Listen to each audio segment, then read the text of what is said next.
Bonjour à tous. Bonjour. Bonjour Elsa. Bonjour. Aujourd'hui, on va parler de phobie scolaire. Mais on va parler de phobie scolaire sous un angle positif. On va essayer de donner de l'espoir aux jeunes et aux familles. Et alors aujourd'hui, on ne va pas parler du parcours d'Elsa avec la phobie scolaire, même s'il est très intéressant. Et d'ailleurs, pour les personnes intéressées pour découvrir l'histoire d'Elsa avec la phobie scolaire, vous pourrez le découvrir dans mon livre « Pourquoi j'arrive pas à aller à l'école ». Je mettrai des petites infos dans la description tout à l'heure. Et puis, en attendant, en fait, donc, je voulais partager de l'espoir. C'est vrai que quand on vit des choses pas simples dans la vie, donc comme c'est le cas quand on vit une phobie scolaire, on a parfois l'impression que c'est compliqué, qu'on va jamais voir le bout du tunnel et en fait, comme souvent dans la vie, quand on prend des chemins de traverse, alors tu vas pouvoir peut-être nous confirmer, Elsa, Ouais. donc ça paraît souvent compliqué sur le moment. Mm. Parfois, on a l'impression qu'on ne va jamais trouver l'issue, on n'arrivera jamais à destination. Ou alors parfois, il y a des travaux, comme sur la route, en fait, plutôt que de prendre la nationale, on prend les petites routes et on se retrouve avec des travaux, on doit faire demi-tour et c'est compliqué. Mais au final, on arrive forcément à destination. C'est ça. Et puis, l'avantage, c'est que... Eh bien, en fait, on a vu du paysage, on a appris plein de choses, on a rencontré des gens, et puis on a surtout appris à se connaître un peu plus. C'est ça, c'est clairement ça. C'est-à-dire que moi, pour ma part, ce qui est arrivé, c'est que la phobie scolaire m'a permis de me retrouver. Je m'étais totalement perdue et ça m'a permis d'ouvrir de nouveaux horizons et de me retrouver en tant que personne. Et d'en arriver là où je suis aujourd'hui, c'est-à-dire beaucoup plus épanouie, j'ose être moi-même maintenant. Je m'entoure des bonnes personnes aussi, parce que c'est hyper important. Et accepter l'aide des gens aussi. En fait, ça permet de creuser tout un tas de choses qu'on n'irait pas forcément chercher en temps normal. Et au final, ça nous apporte à nous qui sommes en phobie scolaire, et puis à la famille aussi, au final. Même si effectivement ça prend du temps, mais c'est toujours pour du mieux. D'accord, parce que toi aujourd'hui, Elsa, tu en es où en fait? Donc la phobie scolaire, c'est donc tu as 19 ans, donc la 20 phobie ans. scolaire, 20 ans. 20 ans. La phobie scolaire, c'est derrière toi aujourd'hui. Moi, je trouve que tu incarnes l'espoir, et c'est pour ça que j'avais envie de partager avec tous les jeunes, les familles concernées, parce que pour moi, en fait, c'est ça. Tu es l'espoir, la preuve en fait que on peut s'en sortir, et en plus, de façon un peu royale, je trouve. Tu as trouvé ta voie, enfin, tu es sur le bon chemin. Oui. Ça aura pris le temps que ça aura pris. C'est ça. Mais est-ce que tu peux nous dire ce que tu deviens aujourd'hui, ce que tu fais, ce que tu es?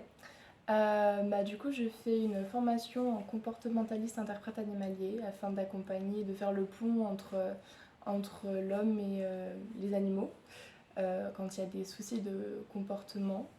Les animaux, ça a toujours été quelque chose qui m'a attirée et avec je dirais les chemins traditionnels, j'aurais jamais pu y accéder en fait parce que j'ai trouvé une formation pour adultes et c'est vrai qu'on nous aiguille pas vraiment là-dessus quand on n'est pas au courant en fait. Et pour le coup, grâce à ce chemin atypique, j'ai pu y arriver. Et puis ça me permet aussi de sortir de ma zone de confort parce qu'avant j'étais très, très renfermée sur moi, très à me cacher. Et maintenant, on va dire que je tente des expériences que j'aurais jamais cru tenter et je laisse plus vraiment la peur guider ma vie.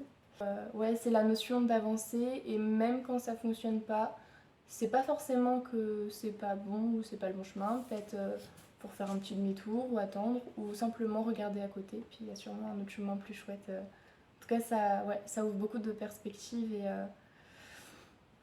et on se rend compte que des fois, il y a des choses qui sont là, pas pour rien. Donc, ouais. Et puis oui, quand tu dis jamais abandonner aussi, la persévérance en fait, voilà, Oui. quand on prend un chemin, quand on essaye quelque chose et que ça ne fonctionne pas, C'est ça. voilà, c'est pas un échec en fait.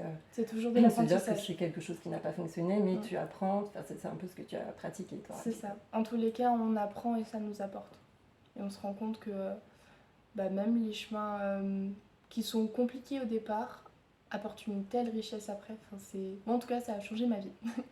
Voilà. Donc ça, c'est ce que tu dis donc aujourd'hui. Donc forcément, sur le moment, Oui. c'est ça en fait qui n'est pas toujours simple à gérer. C'est quand on est dedans, ça paraît toujours évidemment compliqué. Mais d'où l'importance de voir la petite lumière en fait au bout du tunnel, et de savoir que de toute façon, il y a quelque chose de chouette qui peut nous attendre derrière, quoi. Qui nous attend forcément derrière, ça c'est clair. Tu avais pas forcément très confiance en toi, comme beaucoup de jeunes. Absolument pas. Tu avais peur, donc tu disais, de te mettre en avant et tout ça. Et donc aujourd'hui, et je trouve que c'est génial encore, une fois, donc tu te lances en parallèle de ta formation dans le mannequinat. Ouais, je tente en tout cas. Et ouais, ça me permet de rencontrer des gens, d'aller, de sortir complètement de ma zone de confort en fait, de réapprendre aussi à vivre parce qu'effectivement j'étais très renfermée, les transports c'était juste pas possible. Là en ce moment je fais des allers-retours, je compte plus. Et non, c'est une renaissance, ouais. C'est complètement une renaissance et effectivement, je trouve qu'en tout cas, quand on vit ça, on a moins peur de ce qui pourrait nous faire peur à la base. Et on se dit, mais en fait, pourquoi pas? Pourquoi pas tenter si j'ai envie? Qu'est-ce qui m'en empêche?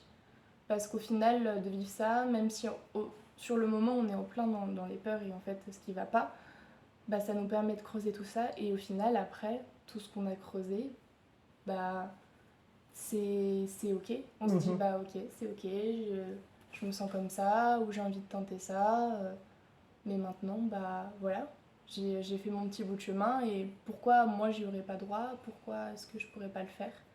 Et non, en tout cas, moi, creuser les peurs, ça a été très présent, puis s'entourer de bonnes personnes, bien évidemment, en fait. Enfin, c'est vraiment un parcours initiatique, on pourrait le dire. Carrément, ça c'est chouette.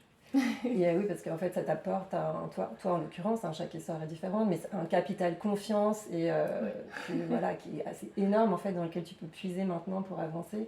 Et le fait de devoir en fait faire face à toutes ces difficultés, à tous ces obstacles à un âge quand même assez précoce, ça permet ensuite quand même d'être outillé pour avancer, quoi. Ça c'est clair. Donc ça, c'est le côté positif quand même. Ouais. Et puis il y a une période aussi honnêtement que je pense que je vivrais plus facilement dans l'âge adulte aussi parce que du coup tout ce qui est galère ou trauma qu'on peut tous avoir ou soucis, comme on les creuse maintenant, plus tard en fait, on aura beaucoup moins à enlever et à gratter et je pense que ouais, en tout cas moi ça me facilite ma vie maintenant. Et je pense que ça va aussi me faciliter ma vie d'adulte. Ouais. Se débarrasser avant, au plus tôt de tous ces blocages, forcément, ça fait qu'on est plus léger ensuite pour se lancer dans la vie d'adulte. C'est ça, parce qu'on apprend aussi à se respecter en fait avec tout ça, avec nos proches et les gens qui nous entourent et ce qu'on nous dit de faire et de pas faire aussi. Je trouve qu'on apprend à se respecter parce qu'on est en mode ok, là je peux pas, là j'ai envie, là j'ai pas envie. Donc après, on fait un mélange avec tout ça. Mais pour plus tard, du coup, moi je sais qu'il y a des projets des projets où même mes parents qui m'ont proposé des choses. Et je voulais faire plaisir, mais j'étais pas forcément ok. Et au final, on apprend à se faire confiance avec tout ça. Et j'ai bien fait, parce que si je m'étais pas fait confiance, je serais pas là où j'en suis aujourd'hui. Voilà. Donc un parcours initiatique un peu forcé, qui n'était pas sur le moment dont on se serait passé, mais au final, c'est quelque chose de vraiment positif. Toi, c'est le message vraiment que tu as envie de transmettre. Ouais, et le fait qu'il ne faut pas en avoir honte non plus. Parce que même le après, effectivement, quand on retrouve des gens qui nous demandent des nouvelles, moi je sais que j'ai retrouvé une prof là d'allemand récemment qui m'a demandé de mes nouvelles et je lui ai un petit peu parlé quand même de ce qui s'est passé. Et la phrase qu'on nous sort, c'est « Ah, mais t'étais bonne à l'école !» Mais en fait, faut comprendre qu'il ne s'agit pas de ça. Il s'agit juste de nos besoins à respecter en tant qu'enfant, ado, jeune adulte. Et que, en fait, quand ces besoins ne sont pas respectés, on a besoin d'être entendu, le corps a besoin d'être entendu, et du coup, il se passe ce qui se passe. Après, ça prend le temps qu'il faut.